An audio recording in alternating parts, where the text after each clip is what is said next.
I was standing in my kitchen, phone in hand, staring at the text I'd just sent. 3 words. I love you.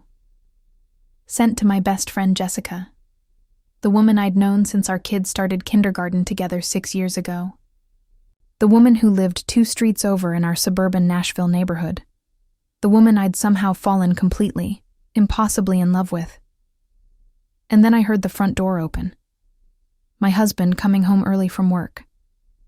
And I just knew he was going to see that text, because he had access to our family's shared iPad, which synced all my messages, and there it was, right on the screen. I love you, to Jessica Miller.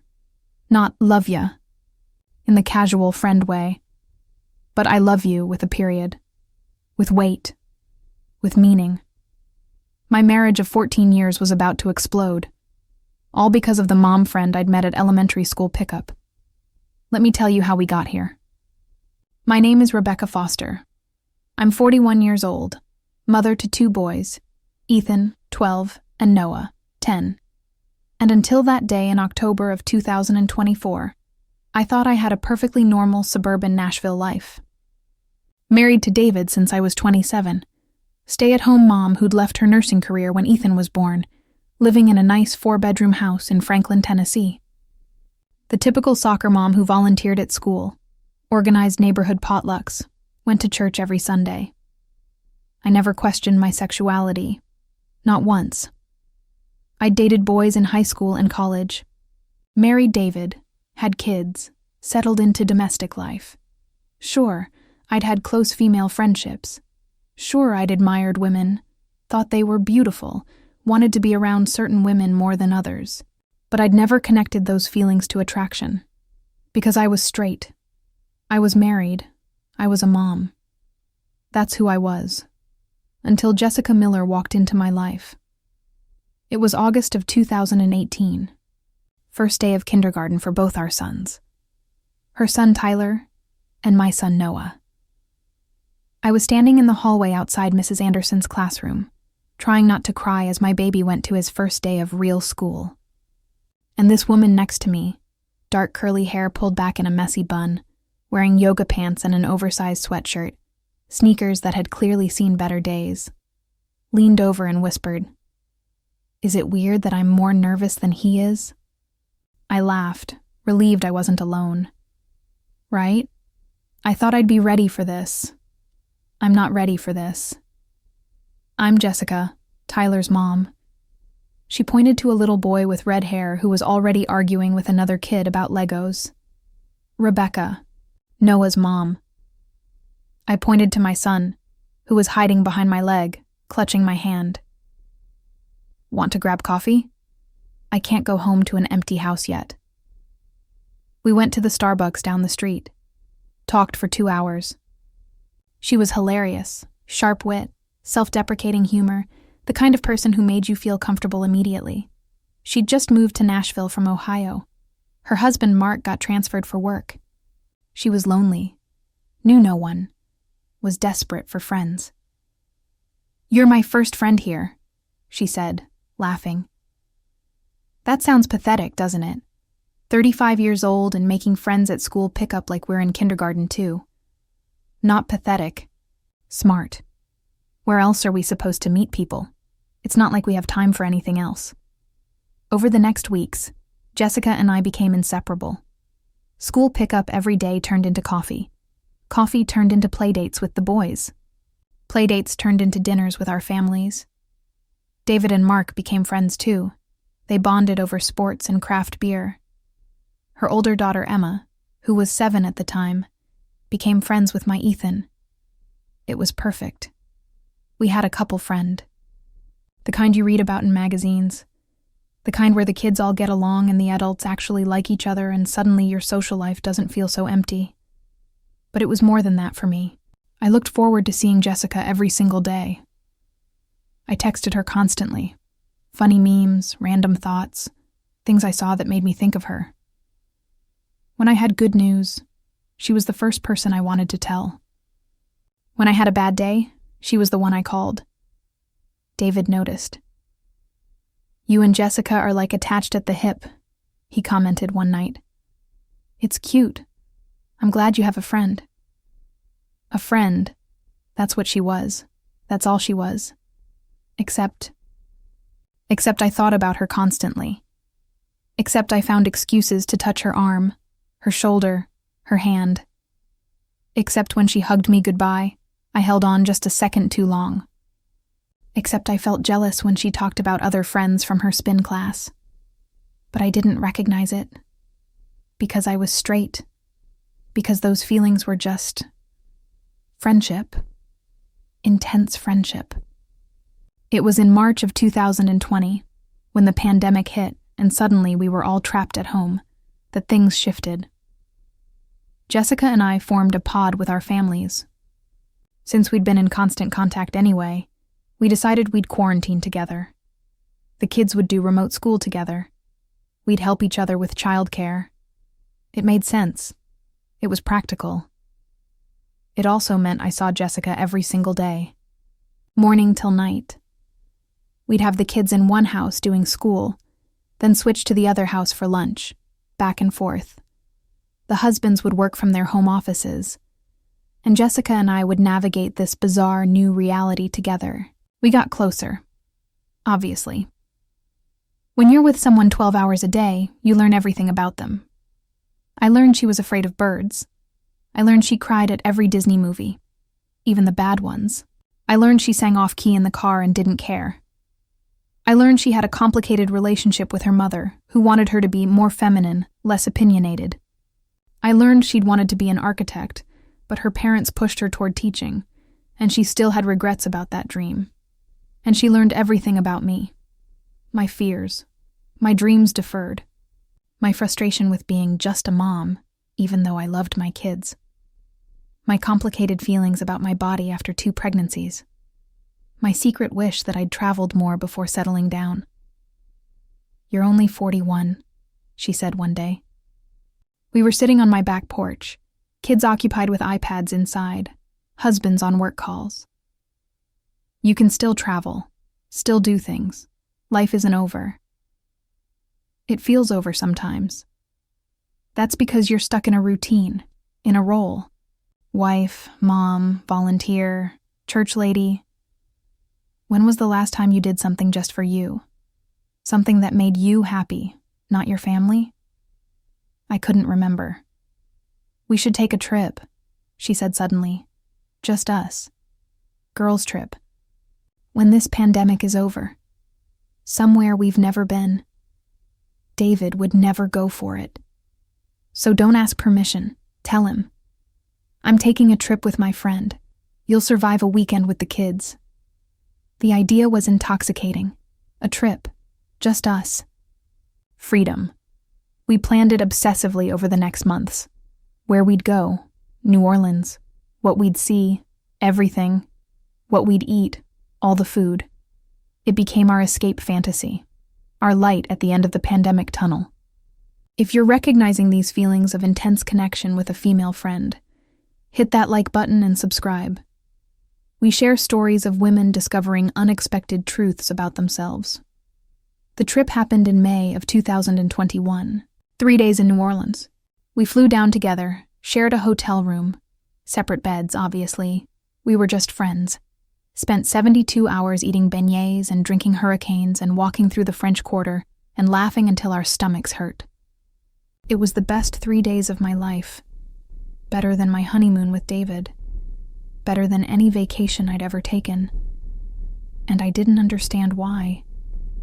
I told myself it was because I finally got a break from mom duties, because I was having fun for the first time in years. But on the last night, sitting at a jazz club, slightly drunk on bourbon, Jessica turned to me and said, "This has been perfect. You're perfect. I don't want to go home." Me neither. She took my hand, right there at the bar, held it, and something electric passed between us. We both felt it. I saw it in her eyes, confusion, recognition, fear. She dropped my hand quickly. "Sorry, I'm drunk." "Yeah, me too." We didn't talk about it. Flew home the next day, went back to our separate houses, back to our routines. But something had changed. We both knew it. The texts got more frequent, more personal. Late-night conversations when the husbands were asleep. Are you awake? Can't sleep. Thinking about New Orleans. Me too. We started finding excuses to be alone together. Coffee dates without kids. Walking together that lasted hours. Sitting in one of our cars in an empty parking lot, talking about everything and nothing. And then one day, she asked the question, Rebecca, can I ask you something personal? Of course. Have you ever felt attracted to women? My heart stopped. What? No. Why? Just curious. I've been thinking about things, about myself, about feelings I have that I never really examined before. What kind of feelings? She looked at me. Really looked at me. Feelings for you. The world stopped spinning. Jess. I know it's crazy. I'm married. You're married. We're both straight. But Rebecca, I can't stop thinking about you. And I think you feel it too. I should have denied it. Should have said she was wrong, that this was just close friendship, that she was confused. But I didn't. I do. Feel it. Whatever it is. What are we going to do? I don't know. We sat in her car for 2 hours, parked at the soccer field after practice, kids playing in the distance. Just talking, trying to understand what was happening to us. I've never been with a woman, I said. Never even thought about it. Me neither. But I've been reading about late-blooming lesbians, women who don't realize until later. It's more common than you'd think. But we have husbands, kids, lives. I know. Believe me, I know. So what do we do? Just ignore this? Can you ignore it? I couldn't. God knows I tried. The months that followed were torture. We tried to create distance, but we couldn't stay away from each other. The pull was too strong. And slowly, carefully, our relationship evolved into something more. We never had sex. The guilt, the fear, was too overwhelming. But there were stolen kisses. In my car after school pickup. In her kitchen when Mark was at work. Quick, desperate, terrifying kisses that confirmed what we both knew. This was real. This wasn't confusion or a phase. This was love. And with that realization came crushing guilt. I was cheating on my husband. Maybe not physically in the traditional sense, but emotionally. Completely. I was lying to David every single day, going through the motions of being his wife while my heart belonged to someone else. Jessica struggled with the same guilt. I feel like the worst person alive, she told me one day, crying in my arms in her laundry room, the only place with privacy in her house.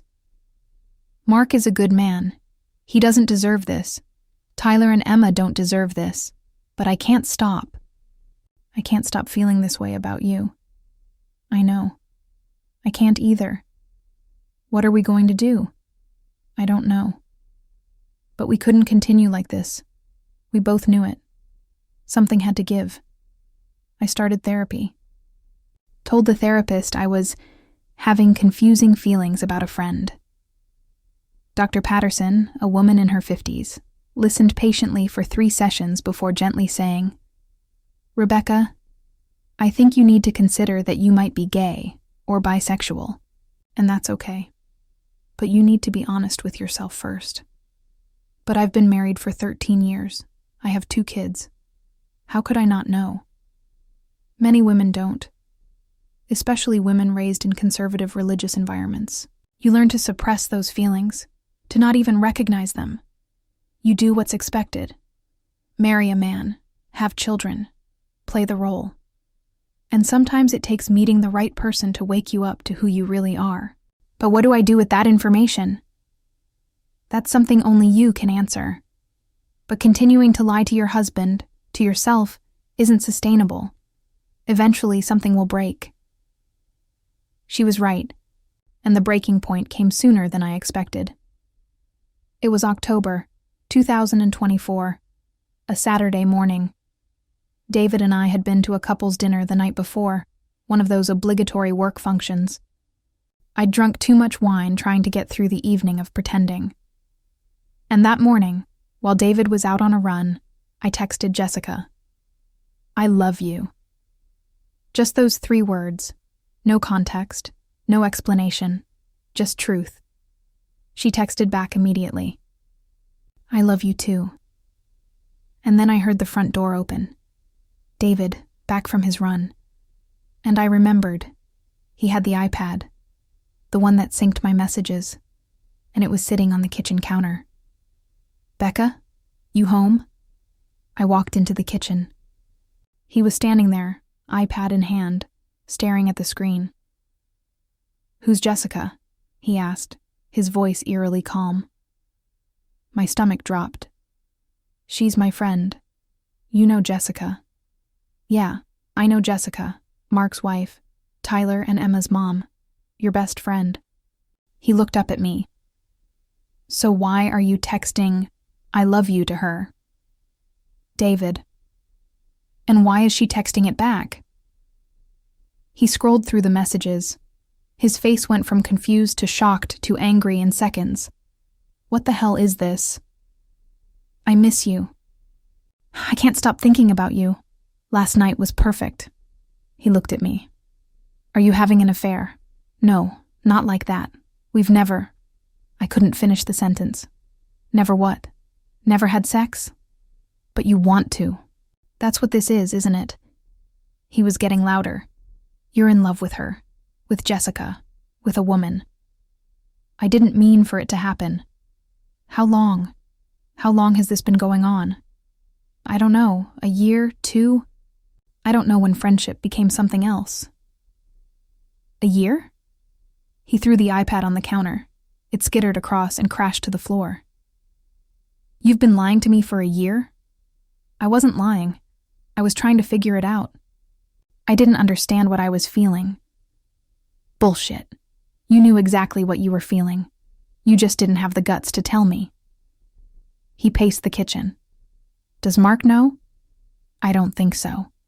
"Well, he's going to. I'm going to tell him. Right now." He grabbed his phone.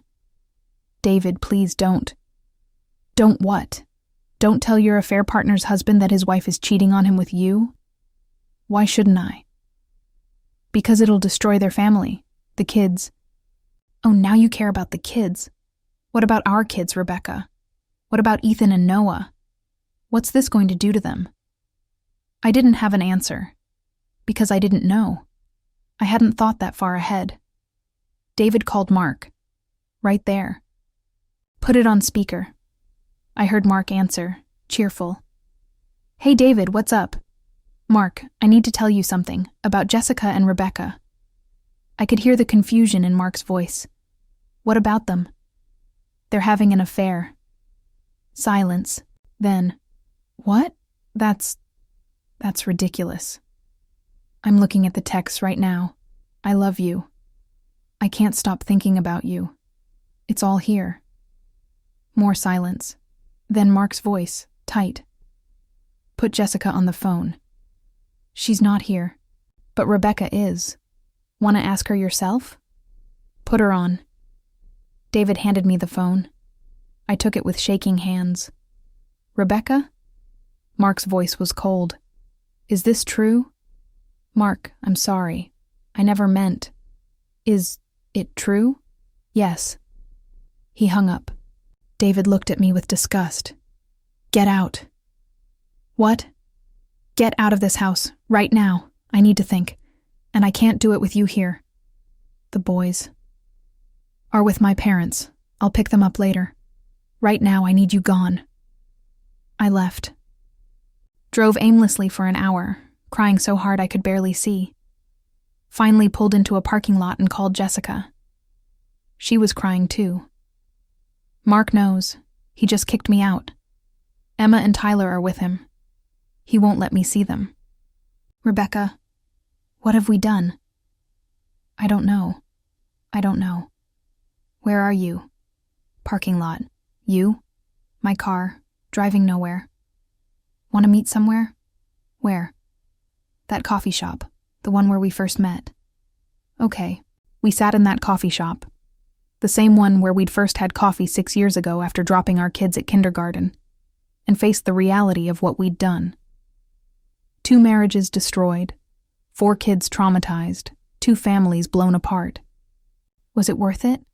Jessica asked, her face blotchy from crying. Ask me in 10 years, I said. Right now, it feels like the worst mistake of my life. But do you regret loving me? No. I regret how we did it. But loving you? No. The months that followed were brutal. David filed for divorce immediately, within a week of discovering the truth. Hired one of Nashville's most aggressive divorce attorneys, a man named Richard Carlson, who specialized in protecting fathers' rights. Mark did the same with Jessica, hiring a woman lawyer known for her ruthless custody battles. The legal strategy was clear: paint us as unstable, unfit mothers who'd abandoned our families for selfish desires. David's lawyer filed documents claiming I'd been mentally unstable for years, and that my lifestyle choice made me an inappropriate primary caregiver. They brought up my postpartum depression from 10 years ago as evidence. They subpoenaed Dr. Patterson, my therapist, to testify about my mental state.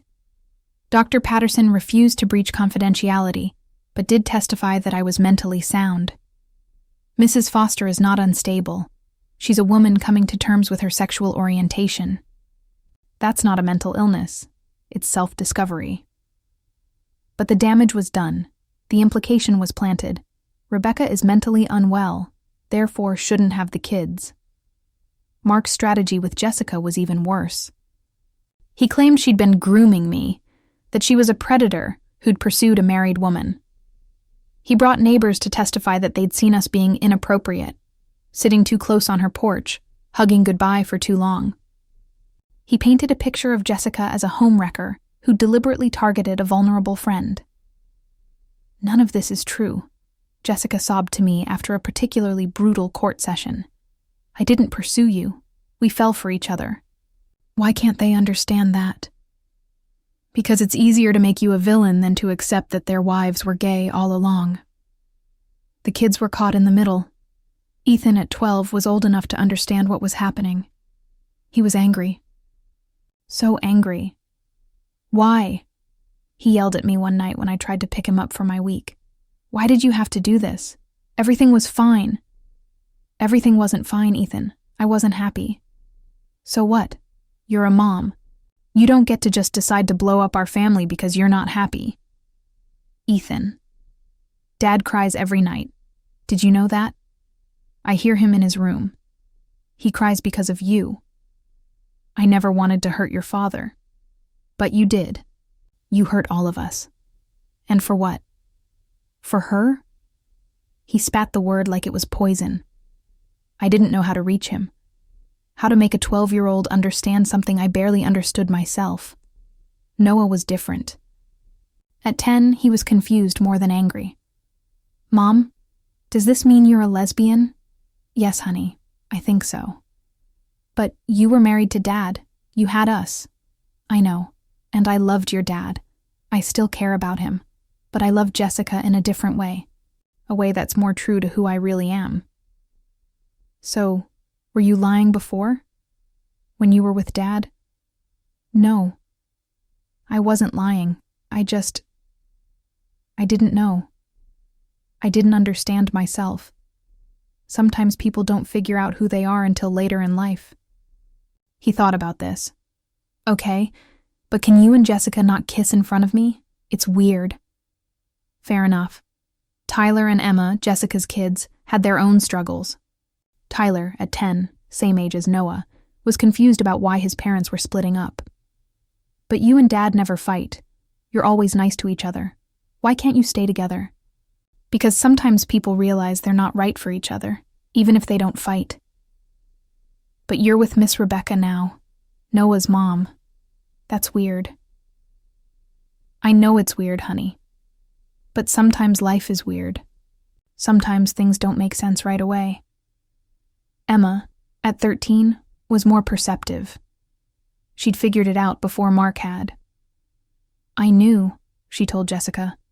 "I saw how you looked at her, how you were always texting her, how happy you got when she came over. And how do you feel about it?" "I don't know. Grossed out, confused, sad for Dad." She paused. "But also, I'm glad you're not sad anymore. You used to seem sad, even when you were smiling." That insight from a 13-year-old broke Jessica's heart. I didn't think anyone noticed. I noticed. The community reaction was swift and harsh. Our church, First Baptist, where we'd both been members for years, where I'd volunteered in the nursery and Jessica had helped with Vacation Bible School, asked us to leave. Not officially. They were too polite for that. But Pastor Jim called each of us separately and suggested it would be better for everyone if we found another church home. "Pastor, I've been a member here for 10 years, I said. "I understand, Rebecca. And we love you. But this is a family church, and your situation is causing discomfort among other members. Parents are concerned about you volunteering with children. It's better if you worship elsewhere." The parents at school were worse. Women I'd carpooled with for years suddenly had other arrangements. Moms I'd organized fundraisers with stopped returning my calls. I overheard one conversation in the school pickup line. "Can you believe Rebecca and Jessica? It's disgusting. And they're around our kids all the time." Someone started a petition to have us banned from volunteering at school. It didn't go anywhere officially. The school couldn't legally do that. But the message was clear. You're not welcome here. Jessica's driveway got spray painted. Home wreckers. My car got keyed in the Target parking lot. Someone left a Bible on my doorstep with passages about Sodom and Gomorrah highlighted. We were pariahs. My family's reaction was complex. My mother, raised Southern Baptist, couldn't process it. "Rebecca Ann Foster, I raised you better than this. You know what the Bible says." "Mom, the Bible also says to love thy neighbor and judge not." "Don't you quote scripture at me. You made a choice, a sinful choice, and now you have to live with the consequences." "It wasn't a choice, Mom. Being gay isn't a choice." "Of course it's a choice. You chose to leave your husband, chose to be with that woman, chose to destroy your family." I chose to be honest. Finally. "Well, honesty has a price. Don't expect me to condone this." She didn't speak to me for 8 months. No calls, no texts, nothing. It was like I'd died. My father was quieter about it. He called once, said, "Becca, I don't understand this. I don't think I ever will. But you're my daughter. I'm disappointed, but you're still my daughter." It wasn't acceptance, but it was something. My younger sister Amy was supportive. She lived in California, had gay friends, was more liberal. "I'm proud of you for being brave," she told me. "I can't imagine how hard this is. But you deserve to be happy." Her support meant everything. Jessica's parents were worse. Her father, a retired military man, told her she was dead to him. "I didn't raise a dyke," he said, and hung up. Never spoke to her again. Her mother tried to be supportive but struggled. "I just don't understand, Jessica. You were such a normal girl. You loved boys. You married Mark. How does someone just switch?" "I didn't switch, Mom. I finally figured out who I really am. But at what cost? Your children, your reputation, your marriage. Was it worth it?" "I don't know yet. Ask me in 5 years." The court case dragged on for 8 months. 8 months of depositions, testimony, evaluations. We both had to see court-appointed psychologists who evaluated our fitness as parents. Mine, Dr. Stevens, was professional and fair. She concluded, Mrs. Foster's sexual orientation has no bearing on her parenting ability. She's a loving, capable mother. Jessica's evaluator, Dr. Morris, was less kind. His report suggested that Jessica's recent lifestyle changes indicate instability that could negatively affect the children's development. It was barely veiled homophobia dressed up in professional language. The trial itself was humiliating. David's lawyer cross-examined me for hours. Mrs. Foster, when exactly did you realize you were a lesbian? I don't know exactly. It was gradual. So you weren't sure. You were confused. I was figuring it out. And during this period of figuring it out, you were still married to my client? Still pretending to be his wife?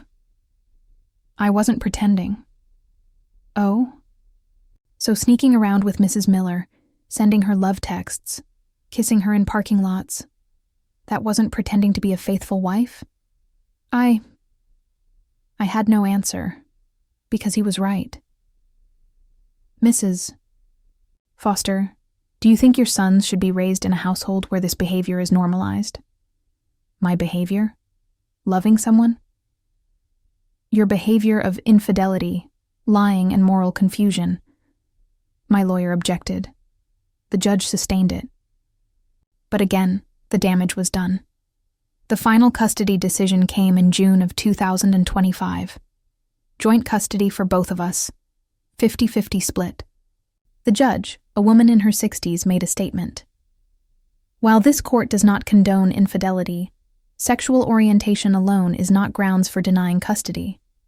Both mothers have shown they're capable of caring for their children. The children will benefit from time with both parents. It wasn't the total victory David and Mark had wanted, but it wasn't our win either. 50-50 meant the boys wouldn't have a primary home, would split their time, would never feel settled. But it was better than losing them completely. Jessica and I moved in together after the divorces were finalized. Found a 3-bedroom townhouse in East Nashville.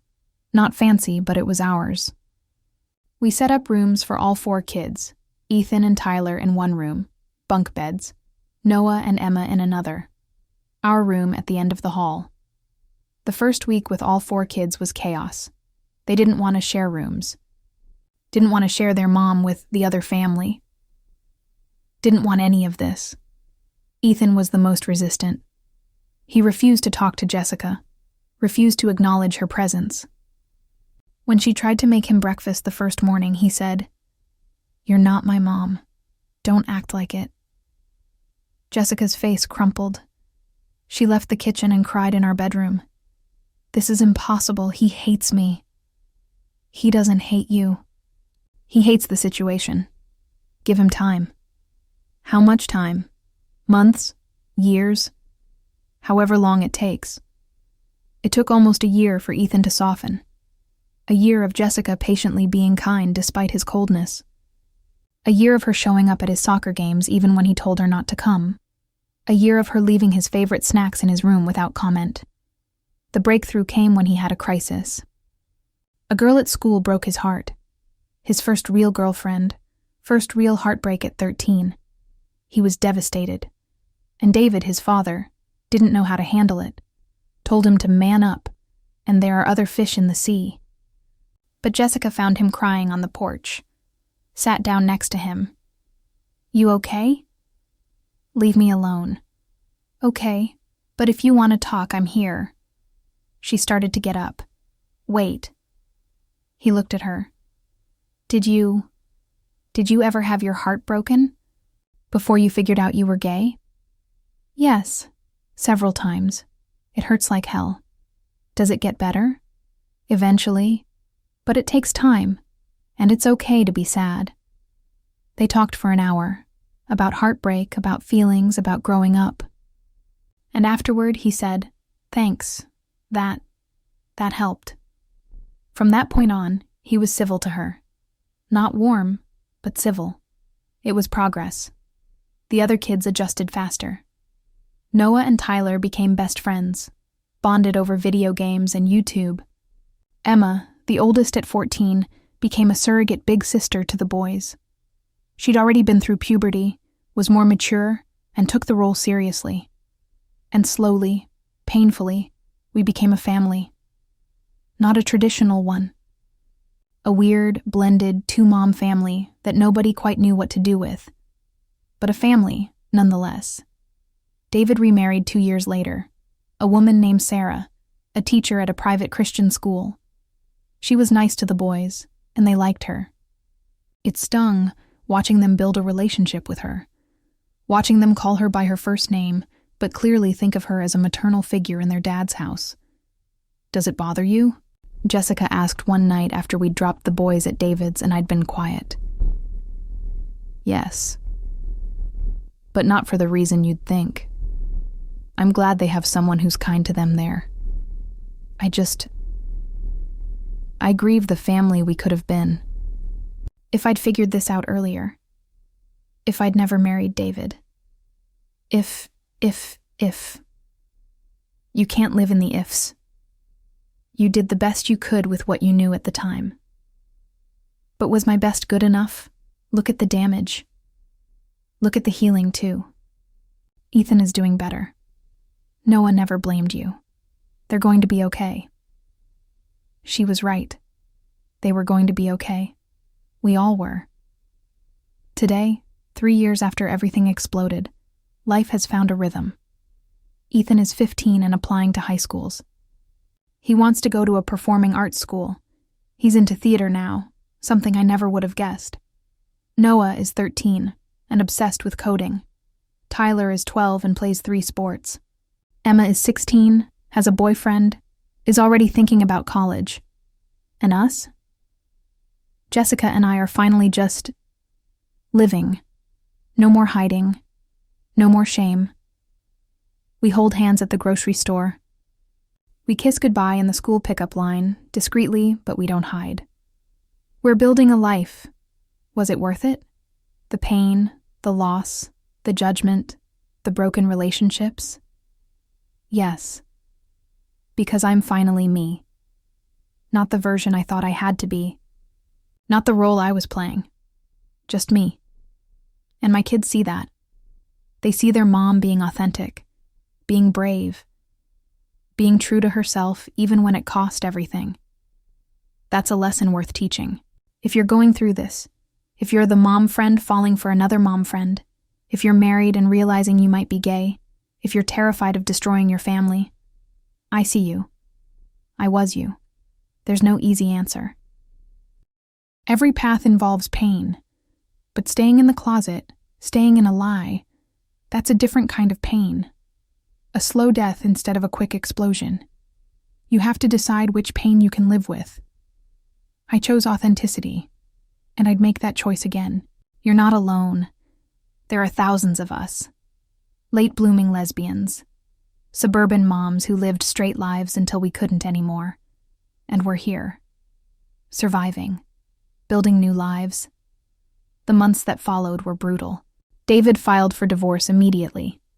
Mark did the same with Jessica. Both men fought for primary custody. David's lawyer painted me as an unfit mother who'd abandoned her family for deviant behavior. Mark's lawyer did the same to Jessica. The neighborhood turned on us. Friends we'd had for years stopped talking to us. Parents at school avoided us. Someone spray-painted homewreckers on Jessica's driveway. The church we'd both attended, First Baptist, where we'd volunteered in the nursery, where our kids went to Sunday school, asked us to leave. My parents were devastated. My mother cried on the phone. "How could you do this to David?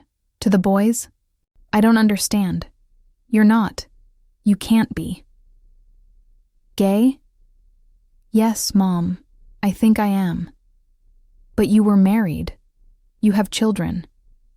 That doesn't change who I am." "Have you tried praying about it? Have you talked to Pastor Jim?" "Mom, this isn't something I can pray away." "Then I don't know what to say to you." She hung up. Didn't call me for 6 months. The custody battle was ugly. 8 months of court dates, evaluations, testimony. Ethan, at 12, had to talk to a judge about what he wanted. He came home crying. "Why did you have to ruin everything, Mom? Why couldn't you just be normal?" That broke me more than anything. My son, my firstborn, looking at me with such pain and anger.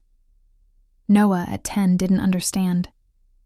"But I thought you and Jessica were just friends, like best friends. When did you become, together?" "It's complicated, honey." "Did you ever love Dad?" "Yes, I did. I still care about him. But I love Jessica in a different way. A way that's more true to who I am. But Dad is so sad. He cries at night. I hear him. Hearing that destroyed me. I'd hurt David. This man who'd loved me for 14 years, who'd given me 2 beautiful children, who'd been a good husband. Not perfect, but good. And I'd broken his heart because I'd finally figured out I wasn't straight. Jessica and I moved in together after the divorces were finalized. A small townhouse in Nashville, far enough from Franklin that we wouldn't run into our exes constantly. We had our kids part-time. I had Ethan and Noah every other week. She had Tyler and Emma the same schedule. It was hard. Blending a family, dealing with angry, hurt kids, dealing with the financial strain. 2 divorces aren't cheap. Dealing with the judgment everywhere we went. But we had each other. And slowly, painfully, we built something real. Today, 3 years later, things are better. Not perfect. Ethan is 15 now, and still struggles sometimes. But he's coming around. He sees that I'm happier, that I'm more authentic. Noah is 13 and more accepting. It's weird, but whatever, Mom, is his stance. Tyler and Emma have their own struggles, but they're adjusting. David remarried. A nice woman named Sarah who's great with the boys. It stings sometimes, seeing them build a life together. But I'm glad he found happiness. Mark is still single, still angry, still makes things difficult for Jessica with custody and money. But we're managing, and us? Jessica and I are finally living openly. No more hiding. No more stolen moments. We're just us. 2 women who fell in love in the most unexpected way and had the courage, or foolishness, depending on who you ask, to blow up their lives for it. Was it worth it? Yes. 1,000 times yes. Because for the first time in my 44 years, I'm living as my authentic self. I'm not playing a role. I'm not pretending. I'm just me. And that's worth everything. If you're in this situation, married with kids, feeling things for a female friend you don't understand, I see you. I was you. And I'm telling you, there's no easy path. Every choice involves pain. But there's also freedom on the other side. Freedom to be yourself. You're not alone. There are thousands of us. Late-blooming lesbians. Suburban moms who realized they'd been living someone else's life. And we're here, building new lives. Imperfect, but real. If this story touched you, leave a like, subscribe, and share. These stories need to be told, to show it's possible, to show you can survive, to show you can rebuild. This is my story. How my best friend from school pickup became my love, how my husband found out, how everything exploded, and how I built a life worth living from the ashes. Thank you for listening. Until the next story.